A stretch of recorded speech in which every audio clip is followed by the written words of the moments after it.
Pasal 5 ayat 1 dikatakan, aku menasihatkan para penatua di antara kamu, aku sebagai teman, penatua, dan saksi penderitaan Kristus yang juga akan mendapat bagian dalam kemuliaan yang dinyatakan kelak.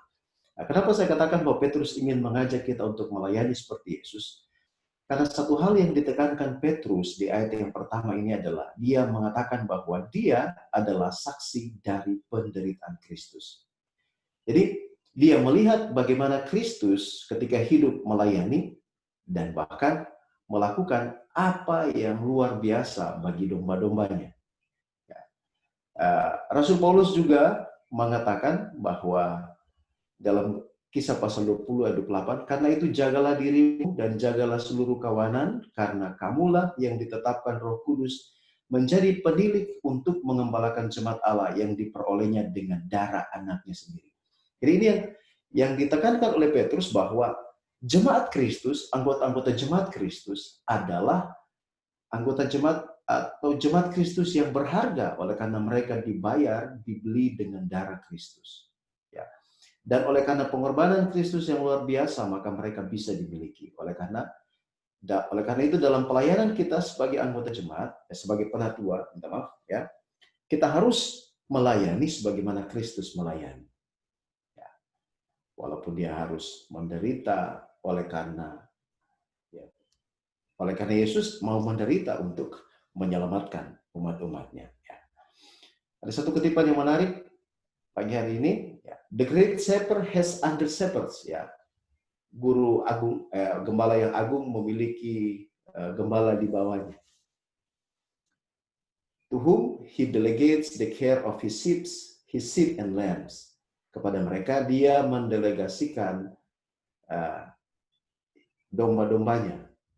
The first work that Christ entrusted to Peter on restoring him to the ministry was to feed the lambs. Jadi pekerjaan pertama yang Kristus berikan kepada Petrus ya adalah untuk mengembalakan domba-domba. Ini adalah pelajaran pertama atau renungan pertama yang dibahas oleh Kak Jeffrey, bahwa Yesus meminta kepada Petrus diawali dengan kata, apakah engkau mengasihi aku? Ya, kemudian Yesus katakan, gembalakanlah domba-dombaku. This was a work in which Peter had little experience. Ini adalah pekerjaan di mana Petrus memiliki sedikit pengalaman. Ya. It would require great care and tenderness, much patience and perseverance. Yeah. It called him to minister to the children and youth and to those young in the faith, to teach the ignorant, to open the scripture to them, and to educate them for for usefulness in Christ's service. Thereof, heretofore Peter had not been fitted to do this or even to understand its importance. Jadi tugas ini diberikan kepada Petrus, ya, dan panggilan ini diberikan untuk melayani. Ya, di sini bilang the children and the youth, dan ini mungkin sangat cocok untuk kita, ya, melayani anak-anak dan orang muda dalam bidang pathfinder, ya. Dan contoh kita adalah Yesus, melayani seperti Yesus, ya, melayani membutuhkan pengorbanan, baik waktu, ya, yang kita harus korbankan untuk melayani anak-anak Allah atau anak-anak domba yang dipercayakan bagi kita. Oke, jadi yang pertama yang Petrus ingin tekankan kepada kita adalah dalam memelihara anak-anak Allah, ya, kita harus melayani seperti Yesus, ya, sebagai gembala yang agung, agar kita bisa melaksanakan tugas kita dengan baik, ya, dalam mendidik anak-anak. Jadi di sini katakan anak-anak, orang muda, dan juga mereka yang masih muda di dalam iman. Oke. Yang kedua, bekerja sesuai dengan kehendak Allah. Kedua, gembalakanlah kawanan domba Allah yang ada padamu, jangan dengan paksa, tetapi dengan sukarela, sesuai dengan kehendak Allah, dan jangan karena mau mencari keuntungan, tetapi dengan pengabdian diri. Terjemahan bahasa Inggris menarik kalau kita baca. Feed the flock of God, which is among you, taking the oversight thereof, not by constraint, but willingly, not for filthy. Apa ini? Boleh yang Kak Hilda boleh tolong baca? Soalnya orang berbahasa Inggris ini. Not for Apa itu filthy boleh baca? lecture, but of a ready mind.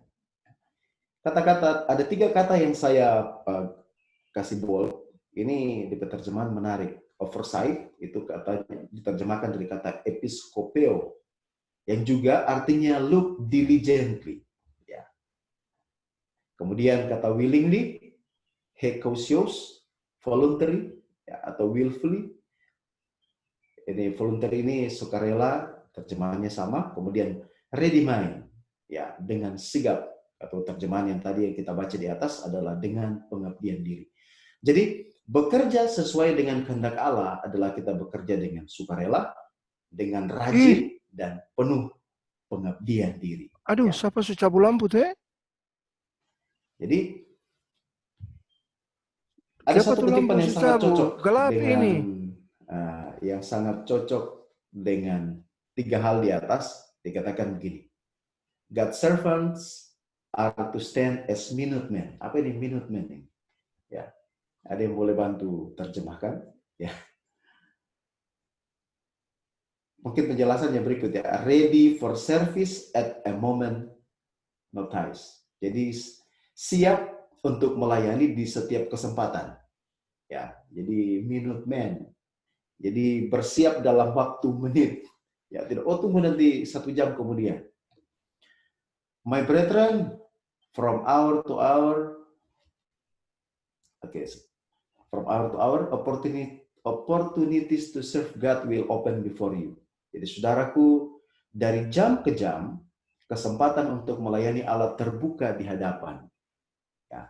Those constantly come and go. Mereka secara konstan datang dan pergi. Be ever ready to make the most of them. That chance to speak in the hearing of some needy soul, the word of life may never gain over itself. Therefore, let no one venture to say, I pray thee have me excuse. Ya, jadi jangan ada orang yang bilang, aduh minta maaf. Lost no opportunity, jangan kehilangan kesempatan untuk membuat ya, kepada orang lain lost no opportunity to make known to others the unsearchable riches of Christ. Ya, jangan kehilangan kesempatan untuk menyatakan kepada orang lain kekayaan Kristus. For an opportunity was neglect may pass forever beyond recall. Oleh karena kesempatan yang sudah dilewatkan tidak akan dikembalikan lagi. Jadi kapan saja kita diberikan kesempatan untuk melayani, kita harus siap untuk melayani. Ya, jadi waktu Kak Jeff telepon, waktu itu saya masih di jalan. Ya, sementara dalam melawat pagi itu, ketika Kak Jeff telepon untuk kasih tugas, saya bilang siap melayani. Jadi kapan saja kita diminta untuk melayani, kita harus siap. Ya, jangan bilang, oh minta maaf. Ya, saya tidak ada waktu, tetapi kita harus siap kapan saja untuk melayani ketika kita dibutuhkan. Ya. Jadi God's servant are to stand as a minuteman. Ya, harus siap kapan saja. Kemudian yang ketiga, janganlah kamu berbuat seolah-olah kamu mau memerintah atas mereka yang dipercayakan kepadamu, tetapi hendaklah kamu menjadi teladan bagi kawanan domba itu. Jadi kita dipanggil bukan untuk memerintah, ya, memerintah mereka atau menjadi ya, memerintah ini berbeda dengan melayani ya. Memerintah artinya mau suruh-suruh, tetapi dikatakan di sini menjadi teladan ya, sebagaimana Kristus dalam pelayanannya dia menjadi teladan di dalam baik kepada murid-muridnya dan juga kepada mereka yang dilayani. Ada kutipan yang menarik juga, dikatakan begini, God is not glorified by leaders in the church who seek to drive the sheep. Ya. Allah tidak dimuliakan oleh pemimpin-pemimpin di gereja yang berusaha untuk drive memerintah, untuk menuntun, bukan menuntun ini, mengarahkan domba-domba. No, feed the flock of God which is among you. Ini mengutip kembali apa yang dikatakan oleh Petrus, ya, bahwa kita harus mengembalakan murid-murid sebagaimana yang dinasihatkan tadi di ayat yang pertama. Ayat yang kedua, ya, bukan karena terpaksa, tetapi dengan sukarela, bukan untuk mencari keuntungan, tetapi dengan dengan sigap atau dengan sepenuh hati. Kemudian Ellen G. White melanjutkan mengomentari ayat ini dengan mengatakan, there is a wide field for the elders and the helpers in every church. Ada pekerjaan yang luas bagi para penatua di gereja. They are to feed the flock of God with pure provender. Thoroughly, we know it from the cave, the poisonous mixture of errors. You who have any part to act in the church of God, be sure that you act wisely in feeding the flock of God. For its prosperity much depend upon the quality of this food. Jadi, kita ditugaskan untuk melayani, mempersiapkan segala sesuatu bagi mereka. Oleh karena kemakmuran mereka, keberhasilan dari para calon-calon master guide dan pathfinder bergantung kepada makanan, pelajaran-pelajaran yang kita siapkan. Ya, ini kalau dalam konteks kita sebagai trainer, ya, sebagai pelatih, sebagai instruktur di dalam bidang pathfindering. Jadi kita harus mempersiapkan diri kita sehingga di dalam menyediakan, memberikan pelajaran-pelajaran, tuntunan-tuntunan bagi mereka, kita bisa benar-benar mempersiapkan mereka bagi kemakmuran atau keberhasilan mereka dalam pelayanan di depan. Okay. Let the older workers be educators, keeping themselves under the discipline of God. Let the young men feel it a privilege to study under older worker, and let them carry every burden that the youth and experience will allow. Jadi, biarkanlah kita, para master guide, para kakak-kakak pembina, menjaga disiplin, ya, atau mendisiplin diri kita, dan biarlah orang-orang muda yang mau belajar dari kita, merasa bahwa ini adalah satu kesempatan yang istimewa. Artinya bahwa ketika kita diberikan kesempatan untuk melayani, maka bagi mereka yang dilayani merasa bahwa ini luar biasa. Jadi kesempatan ini orang harus hadir, oleh karena yang mempresentasikan materi kita hari ini adalah ini dan ini. Ya, jadi semua ini harus kita buat, dan semua ini bisa kita buat kalau kita mempersiapkan diri dengan baik. Ya, sebagaimana Elia, dia melatih orang-orang muda di dalam sekolah nabi-nabi.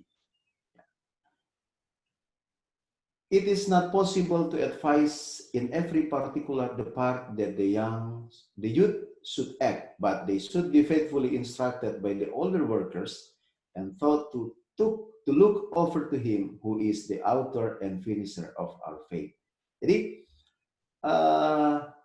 sebagai kakak-kakak pembina, maka tugas kita adalah menuntun orang-orang muda kita dengan setia, ya, menginstruksikan mereka agar supaya mereka bisa diajar untuk melihat kepada Kristus. Kalau yang tadi pertama kita belajar dari Kristus, melayani seperti Yesus, kita juga harus menuntun mereka untuk belajar atau melihat kepada Kristus yang adalah, sini dikatakan finisher of our faith, ya, yang adalah akhir. Ya, jadi finisher itu adalah pelengkap dari iman kita.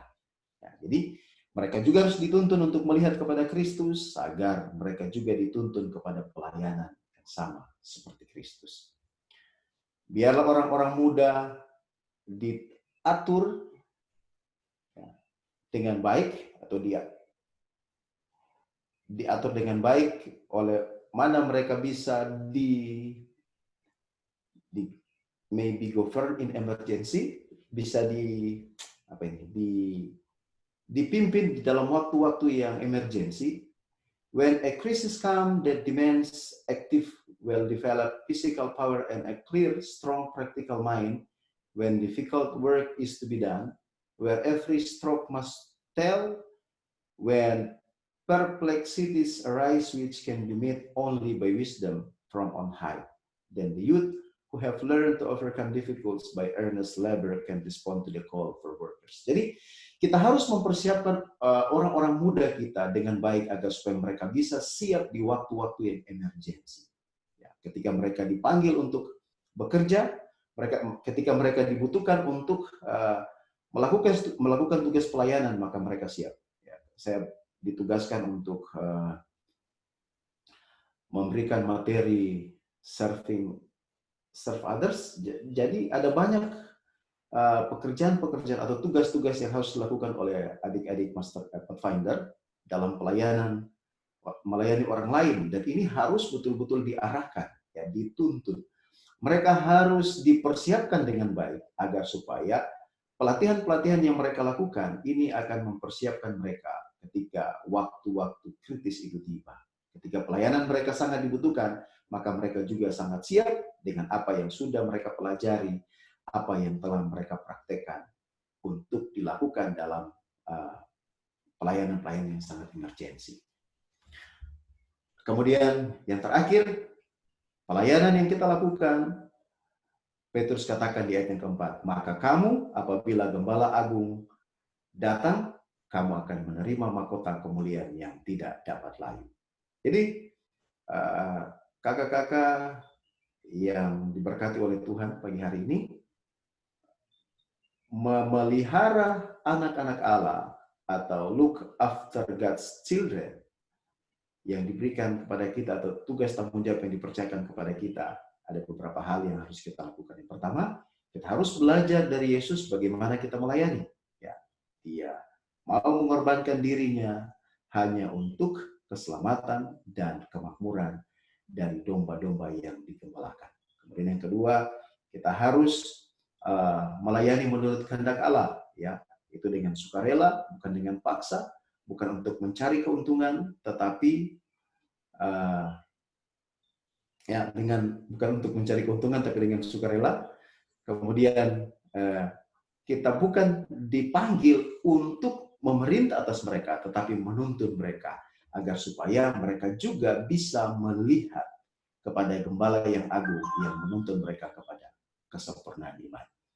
Dan Petrus mengatakan bahwa segala sesuatu yang kita lakukan untuk domba-domba yang kita gembalakan, kita akan mendapat upah. Ya, ada mahkota kemuliaan yang akan kita terima ketika Gembala Agung itu datang. Tuhan kiranya memberkati kita dalam melaksanakan tugas mengembalakan domba-domba yang dipercayakan bagi kita di dalam bidang Pathfinder ini. Semoga kita boleh menjadi berkat dan diberkati di dunia ini, bahkan kita disiapkan untuk menerima mahkota kemuliaan yang Tuhan sediakan. Tuhan memberkati kita pagi hari ini. Amin. Amin. Terima kasih Kak Delvis. Dan saat ini mari kita siapkan hati kita untuk mengikuti doa. Saya akan menuntun sesi doa kita pada pagi hari ini. Maaf kakak-kakak ini. Baik, saya share screen dulu.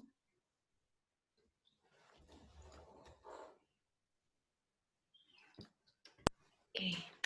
Look after God's children. Ini adalah morning prayer kita untuk EYMT ketiga. Dan ini sudah dijalankan sebenarnya sejak EYMT 2. Jadi sudah sekitar 2 bulan lebih kita menjalankan ini. Dan kami sudah mengalami berkat yang luar biasa dengan mengikuti doa ini, karena pelayanan Pathfindering dan Master Guide ini juga adalah pelayanan yang hebat, maka dibutuhkan juga orang-orang yang kuat dan hebat berdoa. Itu ternyata pengalamannya. Jadi kita pagi ini, sambil kakak-kakak mengikuti ini juga, kami mendoakan supaya kakak-kakak juga mendapatkan berkat yang sama dalam pelayanan ini. Baik, kita akan mulaikan. Kita akan mengikuti sebuah bumper untuk memulai sebagai introduction untuk doa kita. Solitude with God repairs the damage done by the fret and noise and clamor of the world. To have been on the mount with God means that we carry with us an exhilaration, an incommunicable awe.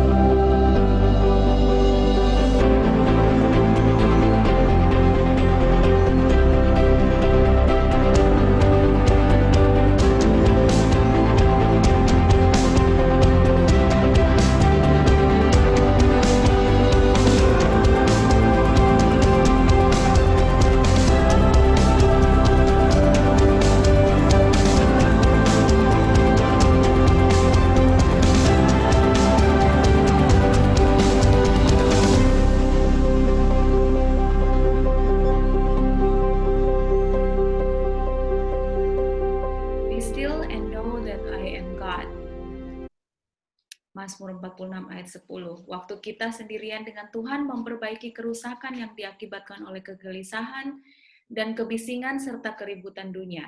Berada di gunung bersama Tuhan berarti kita membawa kegembiraan dan kekaguman yang tak terpisahkan.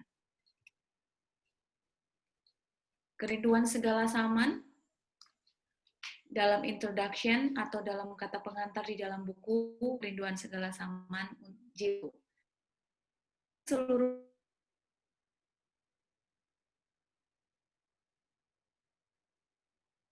terdapatlah keinginan yang tidak dapat dinyatakan untuk sesuatu yang tidak mereka miliki sekarang. Keinginan ini telah ditanamkan dalam darah daging manusia oleh Allah yang Maha Murah, agar manusia tidak merasa puas dengan keadaan atau perolehannya yang sekarang ini, apakah itu jelek, atau baik, ataupun lebih baik. Allah ingin supaya manusia mencari yang terbaik, serta memperolehnya demi berkat abadi bagi jiwanya. Pagi ini, kita akan memulaikan doa kita dengan berdoa sendiri, mengambil waktu sendiri. Mari mengambil waktu sendiri untuk mendoakan diri kita, agar dapat memiliki komitmen untuk menyediakan time alone with God, sehingga setiap saat kita akan diingatkan untuk mengingat pesan dan keinginan Allah bagi kita, supaya kita mencari yang terbaik, serta kita boleh memperolehnya demi berkat abadi bagi jiwa kita. Mari kita memulaikan doa pribadi kita.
Baik, kakak-kakak, kita akan lanjutkan.